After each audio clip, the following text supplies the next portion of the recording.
Jadi jangan disamakan preman sama organisasi, bahwa yang melakukan tindakan kriminal itu adalah oknum dan bukan, bahkan ada yang bukan anggota GRIP. Iya, saya perlu kita pisahkan dulu ormas preman ini. Jangan kita harus bisa membedakan antara preman dan ormas, ya. Ormas bukan preman, preman juga bukan ormas. Sesuai dengan amanah Undang-Undang Organisasi Masyarakat nomor 16 tahun 2017, itu tupoksinya ormas itu jelas, yaitu organisasi ini dibentuk atas kesadaran sendiri, kemudian tupoksinya adalah mendukung program pemerintah, bakti-bakti sosial, dan keagamaan. Jadi di dalam ormas itu sendiri ada pensiunan jenderal, ada pensiunnya TNI, Polri, dan juga ada profesor di dalamnya, ada pemimpin-pemimpin pemuka agama, banyak sekali. Jadi banyak tokoh-tokoh nasional juga ada di dalam organisasi masyarakat ini.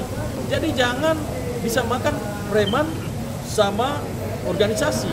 Nah, preman sendiri itu kan dia berasal dari preman sendiri itu berasal dari preman. Preman itu bahasa dia akar katanya itu apa namanya? Freeman. Freeman berarti bebas. Jadi manusia bebas. Tetapi tindakan-tindakan kriminal itu yang disebut premanisme. Jadi kita harus pisahkan ini dulu.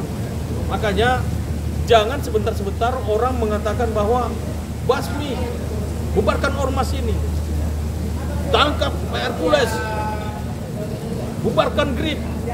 Itu nggak benar, ya. Jadi jangan menjustifikasi seperti itu. Tapi dikaitkan dengan nama besar Hercules yang juga sebagai mantan preman sekarang ini, Bang, gimana? Ya, kalau ada oknum GRIP, tadi kan sekjen, kalau rekan-rekan wartawan tadi lihat nonton iNews, itu kan sekjen GRIP sudah menjabarkan secara terang benderang bahwa yang melakukan tindakan kriminal itu adalah oknum dan bukan, bahkan ada yang bukan anggota GRIP. Jadi kalau yang oknum itu dia bersalah, ya oknum itu saja yang ditindak, oknum itu saja yang dihukum. Ingat bahwa Pak Hercules sendiri itu tidak kebal hukum, di mana-mana di dalam penyampaiannya kepada ketika dia membentuk organisasi GRIP ini di daerah-daerah, dia datang dalam sambutannya dia katakan bahwa tidak ada yang kebal hukum.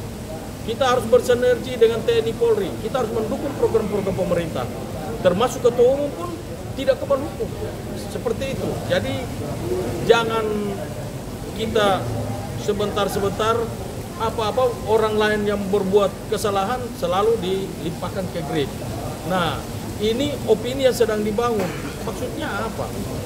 Kan seperti itu. Sementara di Indonesia ini ada ratusan organisasi di Indonesia ini. Kenapa cuma GRIP yang disorot? Tapi ada unsur politis juga nggak sih, Bang, Abang menilainya ini? Saya duga begitu. Ini ditundangi oleh politik. Jadi saya menduga seperti itu.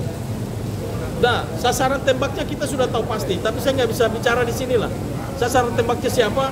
Ya jelas bahwa Pak Hercules ini terus yang menjadi sasaran tembak daripada elit-elit politik yang mencoba menjatuhkan pemerintahan yang sudah dipilih secara konstitusi. Tapi Bang, ada unsur lain nggak, Bang, dalam konteks motif ekonomi nih? Misalkan salah satu kan yang kencang paling di Jawa Barat nih, Bang, ya, yang penolakan GRIP khususnya di Jawa Barat terkait keributan juga dengan KDM, Bang, ya. Apakah ada unsur motif ekonomi juga, ada yang merasa lahannya terganggu, Bang, atau seperti apa, Bang? Bisa saja, jadi bukan cuma politik tetapi dari sisi ekonomi itu kami menduga itu semuanya. Jadi mereka mengambil kesempatan di sini, lalu mulai menyerang karena mereka melihat bahwa GRIP ini kan besar. Lalu kemudian saat ini dikait-kaitkan dengan Pak Prabowo. Ingat bahwa betul secara emosional ada kedekatan Ketua Umum GRIP dengan Pak Prabowo. Saya sendiri anggota Gerindra sampai hari ini. Sampai saat ini di kantong saya ini ada KTA Gerindra.